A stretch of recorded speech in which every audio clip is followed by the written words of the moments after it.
Olá a todos, bem-vindos ao Booksteps. O meu nome é Catarina e hoje trago-vos uma obra primordial da literatura universal, Príncipezinho, de Exupéry. Quando eu li este livro quando era criança, causou-me uma certa estranheza, porque eu não percebia porque é que me davam este livro sendo eu uma criança.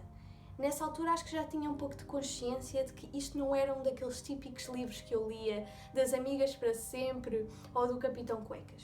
Isto era muito mais e irritava-me eu não compreendê-lo, mas irritou-me ainda mais alguém achar que eu iria compreender. Dizer que esta obra, assim como todas as obras de Exupéry, são graficamente autobiográficas. Por isso digo já uma outra factualidade acerca do autor. Este livro foi publicado em 1943, portanto a Segunda Guerra ainda não tinha terminado, e foi publicado nos Estados Unidos. Porquê? Porque apesar do autor ser francês, ele era um aviador, até passou a ser aviador militar depois de algumas missões, e ele foi exilado para os Estados Unidos e teve de deixar o seu país de origem, a França. Tanto Exupéry como o narrador da história, porque nós vamos ter um narrador que é aviador e que tem o seu avião abatido, fazendo-o cair no deserto. Isto é tudo exatamente igual ao que aconteceu a Exupéry. O próprio autor também caiu no deserto. E este paralelismo óbvio entre o narrador e o autor. De personagens principais, eu já vos falei deste narrador que era um aviador, um homem adulto. Mas disputando o protagonismo temos o Príncipezinho. Portanto, este livro tem dois protagonistas, porque eles dialogam o livro inteiro, seja através de diálogos expressos, seja através de monólogos interiores, seja através de memórias. É nesta obra que se dá uma das dialéticas que eu acho mais interessantes na literatura, que é a dialética homem-adulto-criança. De facto, temos um narrador adulto e um príncipezinho que é uma criança, mas eles compreendem-se como se as idades não importassem. E deixo já a minha nota principal, que é esta. Este é um livro que é subestimado. É um livro que foi tornado um clichê por inúmeras razões, mas a verdade é que este é um livro que, acima do amor e da amizade, estão outras mensagens, se calhar até mais relevantes. Porque para haver amor e amizade, e eu já explicarei isto, nós, para nos darmos a alguém, nós também vamos ter que perder a pessoa, seja porque nós morremos, seja porque a pessoa morre, seja porque nos separamos. E essa mensagem do luto da perda, apesar de não ser automaticamente pejorativo, é de facto uma realidade intrínseca, inerente ao amor. E portanto, este livro para mim é muito mais do que o amor. É todas as complexidades e consequências que este traz na nossa vida. E o que é que eu decidi fazer com este livro? Eu decidi fazer-vos uma visita guiada à obra. Com isto quer dizer o quê? Eu não vou ler a obra inteira, eu não vou falar de todas as coisas que acontecem, mas eu vou falar das que considero mais relevantes e, no fundo, dizer-vos o que é que eu pensei delas. Como podem ver, este é um tipo de livro que, em si, pronto, eu escrevo muito. É um tipo de livro que tem muitas ilustrações, inclusive foi o próprio autor que ilustrou este livro. E eu considero que tanto a escrita, tanto o texto, como as próprias ilustrações são paradigmáticas. E, para mim, as ilustrações até conseguem, às vezes, dizer mais do que o próprio texto, porque era essa mesma a ideia do autor, porque o autor teve, digamos que na sua infância, um sonho perdido, que era ser pintor. Ele, antes de sequer de escrever, ele já pintava. E isto é uma realidade que não é só pertencente a Exupéry. Eu comecei a desenhar antes de escrever. E, portanto, a imagem, o desenho, as cores estavam presentes antes do texto. E porquê é que Exupéry escolhe esta literatura tão simbólica e cheia de mistificações? É porque, de facto, pensem que um autor na Segunda Guerra Mundial que é exilado para outro país, que sofre tremendamente pelo desejo de voltar aonde nasceu e viveu, um autor que está apercebe-se das invasões, dos populismos, dos extremismos na Europa. É claro que não decide tomar a rédea clichê de descrever as coisas com muito ímpeto e dor e rudez. Ele decide criar uma moralidade à volta de simbolismos e, portanto, toda a linguagem no Príncipezinho é mística, nós temos que desconcertá-la para entendê-la. E é muito interessante, parece um livro tão curto, mas digo-vos que foi dos livros que recentemente mais prazer deu a ler, porque em cada linha há uma mensagem. Peço-vos só uma coisa, eu quando faço análises dos livros, análises, opiniões, reflexões, eu faço-os porque sei que nem eu nem vocês provavelmente se calhar compreendemos a totalidade da obra. E de tudo o que eu digo nem é nada comparado com o que posso ainda dizer. E portanto, o que eu vos peço é que tudo o que eu digo não tomem por absoluto nem garantido. Quero que questionem e quero que discordem e quero que deem a vossa opinião, mesmo que seja na vossa cabeça. Bom, e então nós começamos o livro com o narrador a descrever que na sua infância ele desenhava uma jiboia que tinha comido um elefante. E se já leram vão-se lembrar que ele desabafa dizendo que os adultos não o compreendiam. Porque, tal como aconteceu Mutatis Mutandis com Exupéry, aqui o narrador desenhava e os adultos não gostavam, não compreendiam, só conseguiam percepcionar na sua medida. E, portanto, o que é que os crescidos achavam que ele desenhava? Um chapéu. E um chapéu não tem piada nenhuma e nem sequer era um bom chapéu. E é nesta divagação que o narrador entra que depois aparece Príncipezinho. O Príncipezinho vai, de facto, trazer aqui uma abordagem diferente às coisas. Porque o Príncipezinho aparece e diz-lhe, desenha-me uma ovelha. E o narrador fica, mas desenha-me uma ovelha. E faz uma primeira tentativa e não sai bem. O Príncipezinho não gosta, sai a segunda, sai a terceira, até que o narrador pensa, eu tenho que me adaptar a esta mente distinta, que não quer o óbvio, que não consegue assimilar a informação como eu. Então o que é que ele faz? E faz uma ponte entre a vida adulta e a vida infantil e desenha o que eu considero a coisa mais interessante, que é ele desenha uma caixa com uma ovelha lá dentro, com buraquinhos para ela respirar. Isto agrada tremendamente o Príncipezinho, não é? Como podem calcular, uma criança não tem limites para a imaginação e não está confinada a estes parâmetros estilísticos e estéticos que nós temos. Nós, colocando-me eu já no lugar dos adultos, porque é o que o narrador faz. Isso não tem necessariamente de ser mau. E agora entramos aqui numa temática assim interessante, que eu fiz alguma pesquisa e tentei perceber, porque não sou mãe, não tenho irmãos e não percebo muito de crianças, mas fui procurar e percebi que Piaget pensou muito sobre isto, pensou muito sobre a criança dos 2 aos 6 anos. E eu considerei que o Príncipezinho se enquadrava, pelo menos na idade dos 6 anos. E o que é que Piaget nos vem dizer? Vem-nos dizer que esta idade é a fase pré-operacional, ou seja, é a fase dos porquês, a fase do egocentrismo. E esta é uma ideia até corroborada pelo texto, porque o narrador desabafa e diz o Príncipezinho, que passava o tempo a fazer perguntas, dava a ideia de nunca ouvir as minhas. Isto é típico da fase pré-operacional, em que a linguagem é iniciada, a socialização está no seu princípio e, portanto, tudo se move à volta, em redor dos porquês. A criança, e aqui o Príncipezinho, tem dificuldades em absorver a informação porque a sua ideia de espaço físico, de sentimentos, ainda é bastante reduzida. Ele ainda está, como imaginem um quadrado, ele ainda está a preencher o quadrado e depois de preencher o quadrado inteiro, aí é que vai perceber que o quadrado não tem de ficar daquele tamanho. Outro facto interessante é que no capítulo 4 o próprio narrador nos vai alertar para a densidade e a imensidão deste livro quando nos diz, porque eu não gosto que este livro seja lido levianamente. Bom, a partir daqui eu percebi que não havia volta a dar. Não há aqui nenhum conto infantil, nem uma novela. Já agora, isso é outra questão. Eu considerei que este livro era uma novela, mas como em tudo não é uma questão líquida e, portanto, pode bem ser um conto para alguns, pode ser uma novela para outros. Eu decidi que era uma novela para mim, portanto, vocês são livres de pensar o que quiserem. E o narrador começa logo por nos alertar também para outra questão, que é o pensar devagarinho. Quando ele diz, no início do capítulo 5º, todos os dias ficava a saber mais qualquer coisa sobre o planeta Príncipezinho, sobre a sua partida, sobre a sua viagem. Eram coisas que emergiam devagar, ao sabor dos pensamentos dele. Portanto, lá está. A informação que chegava daquele mundo novo, daquela realidade, tinha que ser absorvida e degustada lentamente.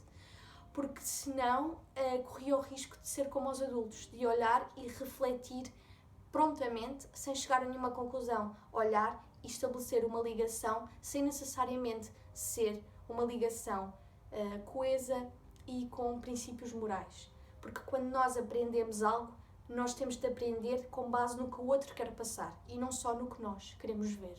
E lembram-se de eu vos ter falado que o autor era francês e depois teve de ir para os Estados Unidos? Bom, então, se tínhamos dúvidas que isto era altamente autobiográfico, é-nos corroborada esta questão no capítulo 6, em que o autor diz: quando os relógios marcam o meio-dia, nos Estados Unidos, toda a gente sabe que o sol se está a pôr em França. Bastava poder chegar à França num minuto para se assistir ao pôr do sol. Mas, infelizmente, a França fica longe demais. É que mais óbvio que isto é impossível. Bom, eu sou daquelas pessoas que, de facto, se eu tiver que analisar uma obra, eu prefiro sempre não ir logo direta à vida do autor, porque sinto que isso não é primordial, mas em alguns casos, quando a obra é autobiográfica ou pelo menos semi-autobiográfica, faz todo o sentido nós fazermos estes paralelismos, porque senão estamos a ignorar e a filtrar o que conhecemos da obra com base em suposições. E de facto, se há concretas possibilidades, nós temos que abordá-las. Outra coisa que nesta passagem até me fez emocionar foi que o próprio narrador depois acrescenta: sabes, quando se está muito, muito triste, é bom ver o pôr do sol. E esta é uma realidade muito interessante, que é o pôr do sol, apesar de ele querer vê-lo em França, ele está nos Estados Unidos, mas o pôr do sol existirá sempre, independentemente do sítio onde nós estivermos para o ver. Ora, o pôr do sol não nos prende. Nós podemos vê-lo em qualquer espaço, em qualquer lado no globo. E, portanto, nessa medida, o pôr do sol acompanha-nos por onde quer que vamos. O pôr do sol que o narrador quer ver não é concretamente o pôr do sol, é como, em que circunstâncias é que ele pode vê-lo. E é, outra vez, uma nostalgia da infância, de onde ele cresceu, de onde ele quer sempre retomar e retornar. E chegados ao capítulo 8, temos a introdução de uma outra personagem, que é a Rosa. A Rosa, neste livro, tem uma simbologia muito carregada, muito forte. Porquê? Porque, primeiro, nós sabemos que depois da publicação deste livro, a mulher ou ex-mulher de Exupéry, que chamava-se Consuelo, e era da Guatemala, eles tiveram de se separar e correm imensos rumores porquê, isso aqui não me interessa, mas a verdade é que nessa carta que Exupéry recebe da sua ex-mulher, ela fala da Rosa e de sentir muito semelhante a essa Rosa que foi descrita no livro. E que Rosa é esta? Bom, primeiro que tudo, o que é que a Rosa simboliza sequer na literatura?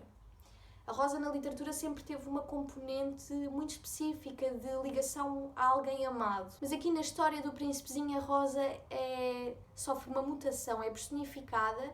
Sim, ela fisicamente é uma flor, mas em toda a sua personalidade, ela é tudo menos uma flor. Ela é uma pessoa. Portanto, aqui nós até podemos ter aqui uma parábola, que a Rosa serve de parábola. Porquê? Porque nos ensina uma lição ao longo da história sobre a natureza do amor verdadeiro. E o que é que o amor é? É também perda. As rosas na literatura, nós aqui até podemos falar, porque o autor é francês, na influência da poesia no século XIII francesa, em que se falava bastante da rosa quanto simbologia do amor, da ligação a alguém. E chegados ao capítulo 9, aqui dá-se uma transfiguração de análise. Aqui no capítulo 9 são-nos apresentados 3 vulcões. O Príncipezinho fala que os varre, os mantém limpos. Como estão a ver nesta imagem aqui.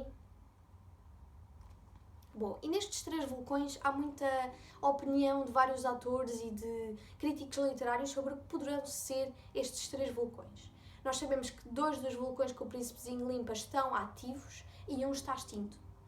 Eu segui uma via de interpretação de alguns autores, que é a seguinte: o primeiro vulcão seria um vulcão direcionado para o amor, para a caridade, um segundo vulcão para a transformação e um terceiro vulcão extinto para a fé. Um autor que viveu em plena Segunda Guerra, que sentiu um tumulto de emoções a torto e a direito, um vulcão, algo em movimento que a qualquer momento pode explodir. Um vulcão que traz tantas mágoas, emoções e temores. Mas um vulcão não tem necessariamente de ser mau se ele não causar dano. Ele pode ser nutrido, limpo, e é nesse sentido que este primeiro vulcão até pode ser uma analogia ao amor que Exupéry tinha pelos colegas de guerra. Mas não só pelos colegas de guerra, era também pelas vítimas da guerra, pelos subjugados, pelos desafortunados. Exupéry, sabemos por vários relatos que quando ele cai no deserto, ele, no fundo, o que ele tinha que tentar era dissuadir radicais de raptarem franceses no deserto, mas ele acaba por até se revelar ser uma mão amiga e era um homem muito atento ao que se passava à sua volta e queria sempre ajudar o próximo e não tinha aquela barreira do distanciamento, não é, entre realidades. E, portanto, se era árabe, não interessava, era um ser humano. E nessa medida nós podemos falar neste primeiro vulcão que é nutrido, falando do amor, dessa caridade, dessa compaixão. Depois temos um segundo vulcão que, no fundo, pode espelhar a esperança e a adaptação à realidade, ou seja, nós podemos ter um vulcão que reflete e que reforça essa ideia de amor, mas nós percebemos que o mundo ele não sente compaixão por nós. Ele avança e deixa-nos para trás. Esta adaptação à vida real tem de ser feita. E é por nós nos adaptarmos à vida real e percebermos que o amor não se faz sozinho e que o amor muitas vezes se perde inutilmente em guerras e confrontos, temos um terceiro vulcão. Um vulcão extinto, mas que é limpo todos os dias pelo príncipezinho. Porque o príncipezinho até justifica este limpar o vulcão extinto como nunca se sabe. E o que é que poderá ser este vulcão?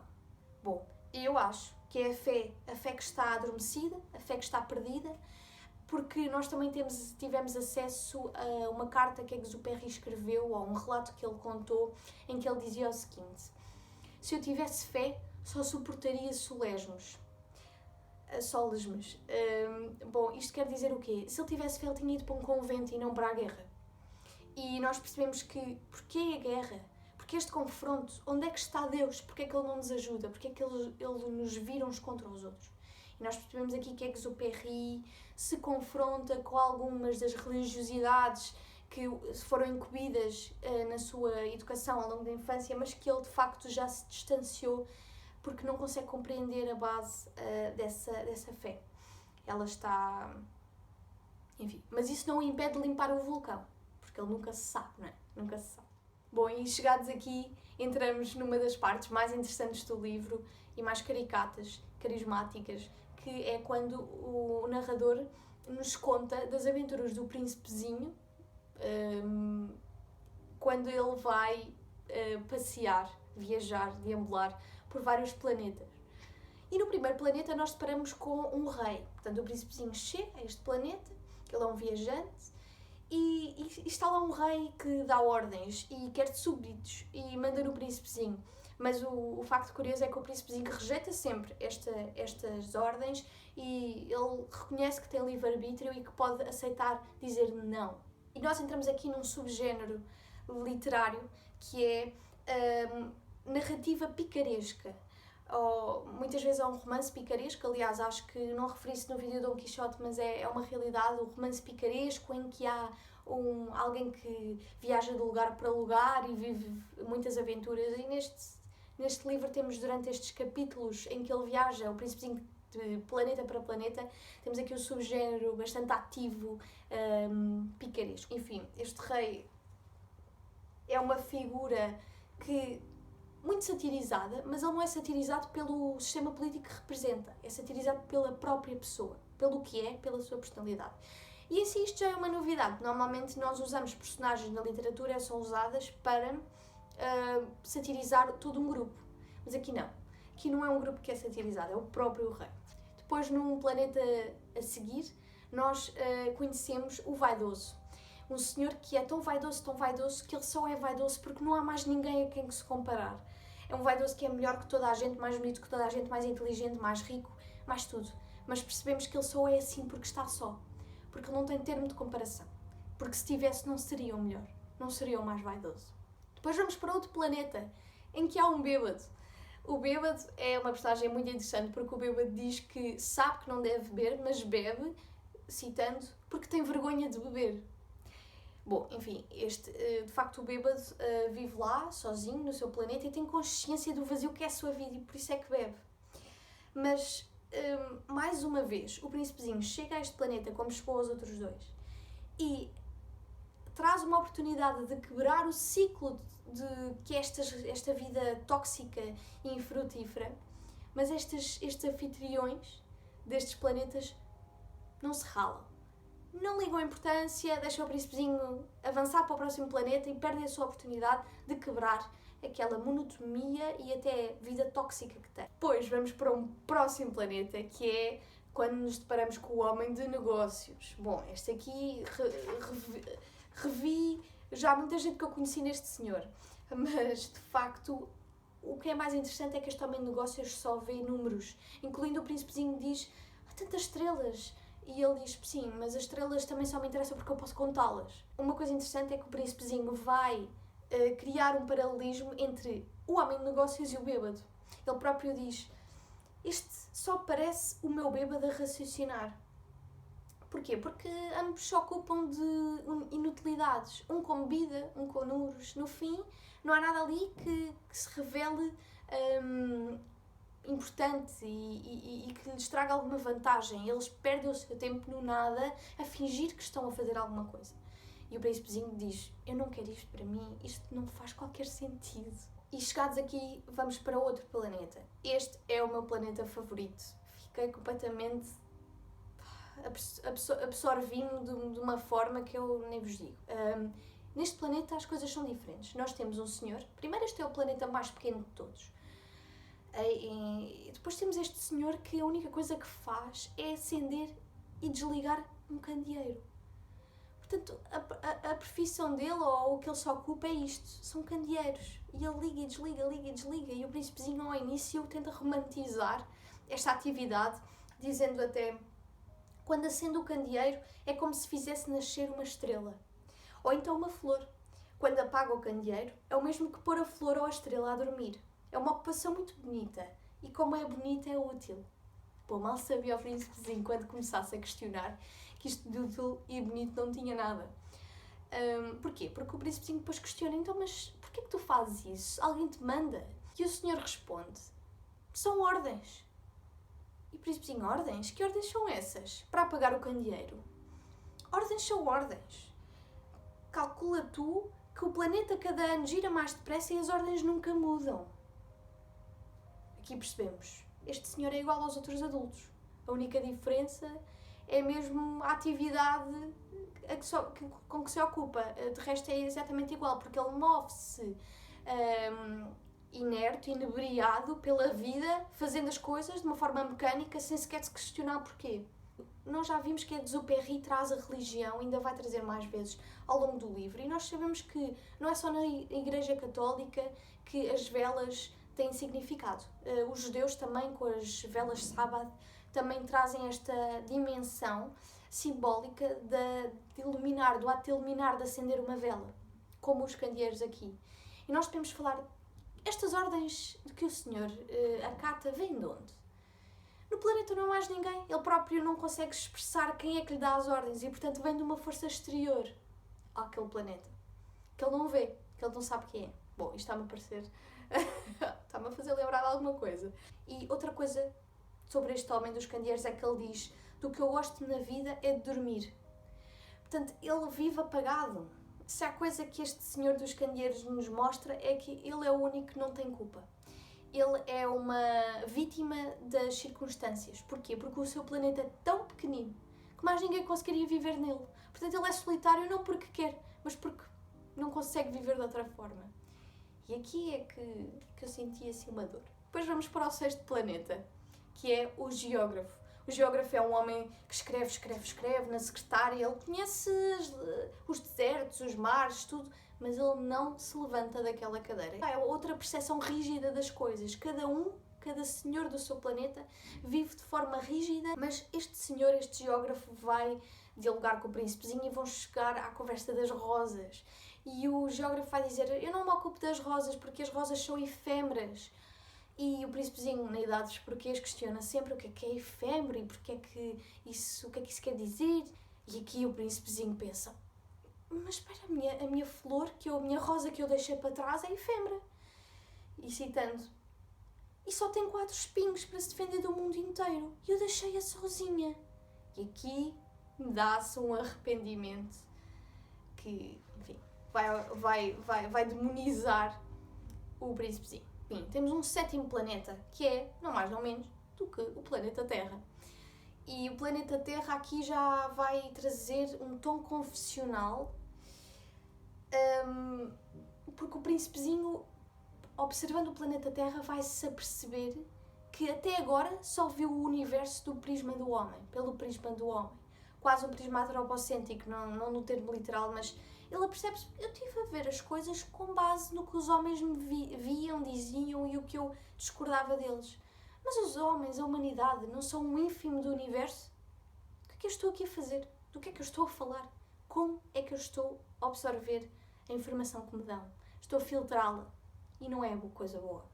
E aqui aparece a nossa querida serpente. A serpente, outra simbologia bíblica, a serpente que foi responsável pela expulsão de Adão e Eva do Jardim do Éden. Esta serpente vai tentar dissuadir o príncipezinho a fazer certas coisas que não são tão boas, não é? E a serpente tem uma característica, que ela só mata ou destrói quando é autorizada a fazê-lo. E mais uma vez o príncipezinho vai dizer que não. Ele tem livre-arbítrio, ele não tem que subjugar a fatores externos, porque de facto isso não é uma obrigação. Se há uma coisa interessante que a serpente traz, é mostrar ao príncipezinho, e principalmente ao leitor, que se apercebe primeiro, de que o príncipezinho também ele vive com uma mente capta. Muitas vezes o príncipezinho parece ser aquele iluminado que chega a todas as conclusões sozinho, mas não é verdade. Porque o príncipezinho, como a serpente, só vê o que conseguem ver. E, como não questiona o que poderá estar para além do que vê, tem uma visão limitadíssima das coisas. O exemplo é, por exemplo, o príncipezinho grita e ouve um eco e pensa: mas estes homens neste planeta imitam o que eu digo, não têm criatividade nenhuma. E a serpente diz: olha, aqui também não há muitos, porque a humanidade não tem quase homens, eu só vi uns 7 ou 8 a passar. E eles ficam mesmo imergidos naquela ideia de que o que eles veem, a realidade que eles viram, é a única que existe. Isto é o problema da humanidade, sinceramente, não é? Porque nós não vemos quase nada, não sabemos quase nada, mas o que vemos e o que achamos que vemos é o suficiente para tomarmos como garantido tudo o que sabemos e doutrinarmos os outros. E, portanto, aqui temos logo um espasmo de realidade que eu confesso que adoro. Como vocês estão a ver, eu estou super entusiasmada a falar disto, porque isto para mim é uma obra-prima, não só da literatura, mas é mesmo quase ética. É aqui que o príncipezinho vai perceber que se calhar viveu a maior parte da sua vida como os homens que ele criticou. Viveu a achar que tinha uma posição especial e não tinha. Aliás, um outro fator importante é que ele achava que a sua rosa, aquela que ele deixou para trás e se sentia tão arrependido, achava que essa rosa era melhor que todas as outras e especial. E depois está no planeta Terra e depara-se com várias rosas e pensa: afinal, nem a minha rosa era assim tão especial. E é aqui que entra a personagem que, para mim, mais relevante deste livro, é que traz uma mensagem, é a personagem da raposa. A raposa chega numa altura muito relevante no livro, muito importante, que é quando o príncipezinho está a ser alvo da sua própria metamorfose, mas ele está perdido nos pensamentos. Porque se ele se achava especial, já se acha um nada, e ele tem tudo para cair no mesmo caminho que aqueles homens inúteis. E a raposa chega e diz, o príncipezinho diz: anda a brincar comigo. E a raposa: eu não posso brincar contigo. Não posso porque ainda ninguém me cativou. E aqui o príncipezinho, na sua idade dos porquês, lá continua: mas o que é cativar e porque é que eu tenho de cativar e tudo mais. E a raposa vai explicar. E há um parágrafo aqui que eu acho maravilhoso, que tenho que vos ler, que é a raposa a dar um exemplo porque é que cativar é importante. E diz assim: eu não gosto de pão, e por isso o trigo não me serve para nada. Os campos de trigo não me fazem lembrar nada. Então quando tu me tiveres cativado, vai ser maravilhoso. O trigo é dourado e há de fazer-me lembrar de ti, e hei de gostar do som do vento a bater no trigo. Isto é uma imagética que eu fico estonteada, porque de facto é isto que é cativar. Cativar, quando o príncipezinho finalmente cativa a raposa, ela passa a ver uma realidade que já conhece de forma diferente. E por isso eu vou falar aqui brevemente de um filósofo alemão que é eu não sei pronunciar muito bem, mas eu vou deixar o nome aqui, que fala neste momento muito importante em que a raposa vai dizer que tem um segredo e vai revelar esse segredo que é o essencial e invisível para os olhos. E porquê que isto é assim?